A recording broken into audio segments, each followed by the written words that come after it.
mgbe Islam bịara n'ọhịa ebe a, about 95% na-ekpe Islam. Ka lụchara civil war, ebumnuche ndị Igbo echiche ndị Igbo bụrụ na Islam bụ okpukpere ndị Hausa bịara gbuo ha, lụso ha ọgụ ka ha ga-esi na-ekpe okpukpere ndị iro ha.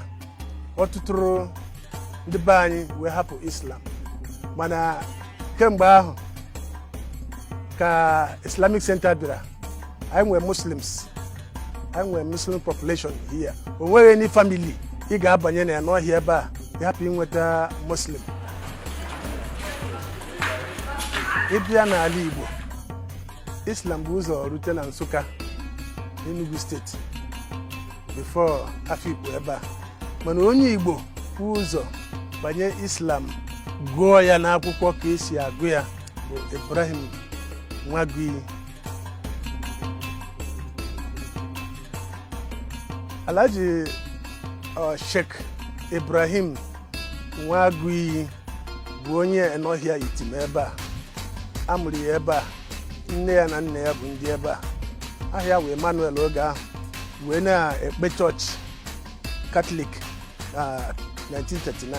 Ọ rụrụ nrọ ugboro 3 na skuul ka ọ fụrụ mmadụ dresịrị etu ndị Muslim si adres, na-akpọ ya n'ime nrọ, bịa ka m gosi gị ka ị ga-esi na ekpere chi gị. Each time ọ rọrọ nrọ ahụ, o were pensụl see ihe ahụ onye ahụ ọ rọrọ na nrọ, ọ gwazie ndị mmadụ lekwa udere nrọ ọ na-arọ. Oge ahụ ka ndị njakịrị na-agwa ya, onye ahụ ga-abụ onye Muslim, ga-abụ ugwu Hausa na Nigeria, mebi na ị ga-afụ onye ahụ. So ka ọ garuru na nke Sanusi, o wepụta that his drawing, gosi the emir wee nenecha drawing a. Ihe a wụkwa Sheikh Ibrahim Niass of Kaolack nke dị na Senegal. That name o jiri afọ ahụ jegide nnọọ ruo Kaolack. Ka ha kpọtara ya, immediately Ibrahim Nwagui fụrụ nwoke a, obi wee ruo ya ala. O wee kọwatara ya onye ọ bụ. Nwoke a ọchị bụrụ nwoke a si na mụnwa rọkwara the same nrọ gị nwa rọrọ na ị na-abịa, mana o tego nne n'anya gị. Na October 1952 ka Ibrahim Nwagui nabatara okpukpere Islam n'aka Ibrahim Niass nke Kaolack dị na Senegal.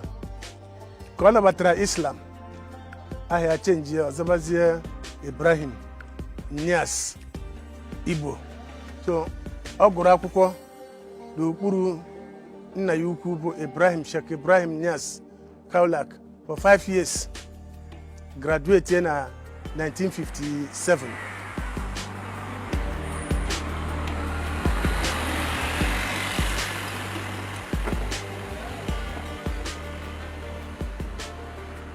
Ụbọchị ahụ, that was 1958. Oge ọ ga-alọta, ndị obodo siri nri, gbuo anụ ireceive ya na ọ lọtara Enohia Itim, arụ ọrụ ya ụlọ aja oge ahụ na opposite Islamic Center.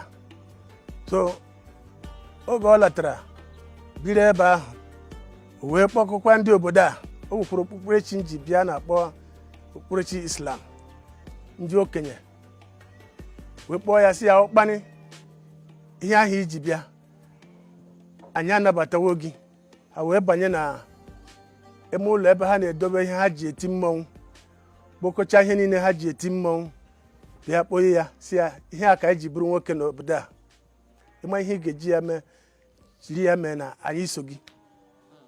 After a while, mmadụ one fọrọ wee jee gbaa ndị Muslim akwụkwọ na court na ha destroyed their ebe ha na ha chụrụ n'ara ha ebe ha na-ekpe ekpere, ebe ha ji eti mmụọ agọ mmụọ ha.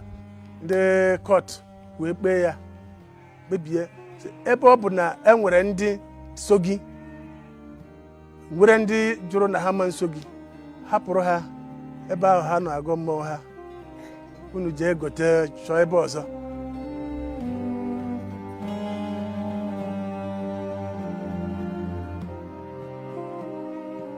my father ihe ji mara ya wụ obu ebere ọ bụ onye na-ekiri ikpe udo dịka Islam kụziri ya ezinụlọ anyị niile nọ ndụ ka ọnkụl m wetara Islam ha dum kpere Islam ọnwụ ya ka dị mwute na ọ fọtụrụ ihe ọ kara ime before ọ na-anwụ. The first Imo State governor wee nye ya appointment as a commissioner for urban development ka o si Lagos gbadata emecha ha inaugurate o wee retire to his hotel. He was electrocuted.